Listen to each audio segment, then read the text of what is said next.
దేశవ్యాప్తంగా ప్రపంచవ్యాప్తంగా అనుకోవాలి, ఎక్కడైతే ప్రపంచవ్యాప్తంగా హిందువులు ఉన్నారో హిందువులు మొత్తానికి మనోభావాలు దెబ్బతినే అంశం మనకు తెలిసిందే. తిరుపతి లడ్డు విషయంలో, కల్తీ విషయంలో దాని మీద సుప్రీంకోర్టు ఏపీ ప్రభుత్వాన్ని అనేక ప్రశ్నల వర్షం కురిపించింది.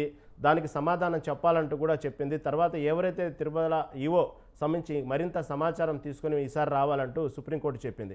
కానీ సుప్రీంకోర్టు వేసిన ప్రశ్నలకే ఏపీ రాష్ట్ర ప్రభుత్వం మీద అనేక విమర్శలు వచ్చినాయి. అంటే ప్రతిపక్షాలు చేసినాయి.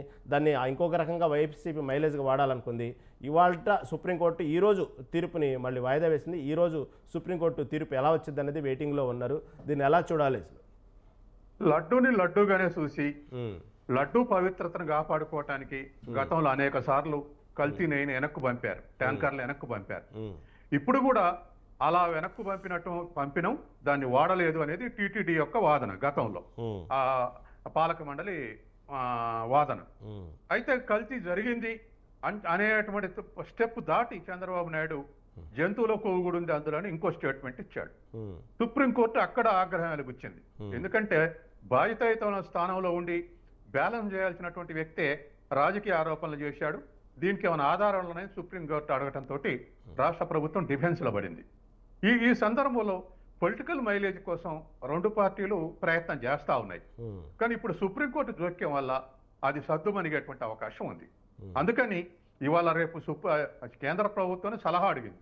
స్వతంత్ర ఏజెన్సీ ఆ రాష్ట్ర ప్రభుత్వాన్ని కాకుండా ఇప్పుడు ముఖ్యమంత్రి ఆ స్టేట్మెంట్ ఇచ్చినాక సిట్ కరెక్ట్ గా అనాలిసిస్ చేసే అవకాశం, ఎంక్వైరీ చేసే అవకాశం లేదు. కాబట్టి కేంద్రం ఏజెన్సీ తోటి చేయిద్దాం, మీరు సలహా ఇవ్వండి అని అడిగింది. ఇవాళ కేంద్ర ప్రభుత్వం సలహా ఇచ్చే అవకాశం ఉంది. ఒక స్వతంత్ర సంస్థ దర్యాప్తు చేస్తే వీటన్నిటికీ తాళం పడేటువంటి అవకాశం ఉంది. రెండవది, లడ్డూ పవిత్రతను కాపాడుకోవటానికి ఏం చర్యలు తీసుకోవాలనో సజెషన్స్ ఇచ్చే అవకాశం కూడా ఉంది ఎంక్వైరీ కమిటీ. కాబట్టి ఒకటే, మనకు తిరుమలకు వచ్చేటువంటి ఇవాళ అనేకమైనటువంటి టూరిజం ఇండస్ట్రీస్, టూరిస్టులు రావాలని కాశ్మీర్లో కానీ, తమిళనాడులో కానీ, కర్ణాటకలో కానీ ప్రభుత్వాలు అనేక ప్రయత్నం చేస్తున్నాయి. ఏ ప్రయత్నం లేకుండా తిరుపతికి రోజు 1,00,000 మంది వస్తారంటే ఆంధ్రప్రదేశ్కి ఎంత అడ్వాంటేజ్ చెప్పండి. దాని క్రెడిబిలిటీని దెబ్బతీస్తే, తిరుపతి క్రెడిబిలిటీ దెబ్బతీస్తే నష్టపడేది తెలుగుదేశం లేకపోతే వైసీపీ కాదు, ఆంధ్రప్రదేశ్ నష్టపడుద్ది, టూరిజం తగ్గిపోద్ది, కొన్ని లక్షల మందికి ఉపాధి లభిస్తుంది.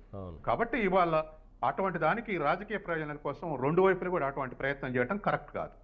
తర్వాత రెండవది, ఇంకా కొంచెం ఇప్పుడు రాజకీయంగా అటువంటిది తీసుకునే ప్రయత్నం చేశారు. రేపు అది రిలీజియస్ కాన్ఫ్లిక్ట్ కు దారితీస్తే అది శాశ్వతం అయితే ఇంకా అధ్వానం అయిపోద్ది. ఎందుకంటే ఆంధ్రప్రదేశ్ లో ఇప్పటికే క్యాస్ట్ పాలిటిక్స్ ఉన్నాయి. క్యాస్ట్ పాలిటిక్స్ తోటే ఆంధ్రప్రదేశ్ యొక్క క్రెడిబిలిటీ తగ్గింది.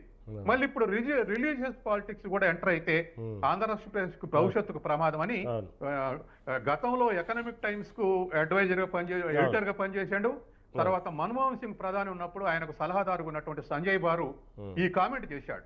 క్యాస్ట్ పాలిటిక్స్ కాకుండా ఇప్పుడు రిలీజియస్ పాలిటిక్స్ కూడా ఎంట్రీ అయితే ఆంధ్రప్రదేశ్ యొక్క భవిష్యత్తుకు నష్టం అని చెప్పేసి కామెంట్ చేశాడు.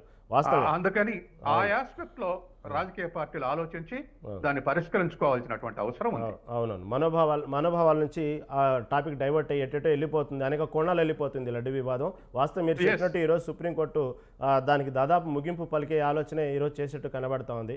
చక్కటి విశ్లేషణ అందించారు సత్యం గారు, ధన్యవాదాలండి.